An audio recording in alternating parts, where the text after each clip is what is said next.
మరో breaking news చూస్తున్నాము. ఇవాళ కేటీఆర్ ఢిల్లీకి వెళ్లబోతున్నారు. ఇవాళ సాయంత్రానికల్లా ఆయన ఢిల్లీ చేరుకుంటారు. కవిత బెయిల్ పిటిషన్ పై రేపు విచారణ జరగబోతోంది.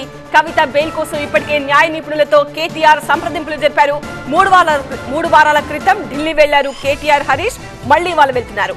బెయిల్ కు సంబంధించి రేపటి విచారణపై బీఆర్ఎస్ శ్రేణుల్లో ఉత్కంఠ నెలకొంది.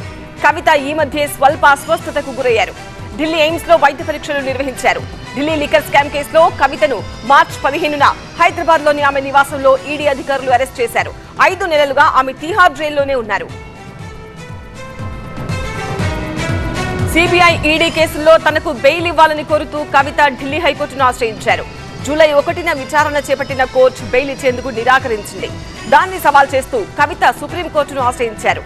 పిటిషన్ పై విచారణ చేపట్టిన సుప్రీంకోర్టు రేపటికి వాయిదా వేసింది. ఈ పరిణామాల క్రమంలో ఢిల్లీ వెళ్తోంది బీఆర్ఎస్ ఎమ్మెల్యేల బృందం.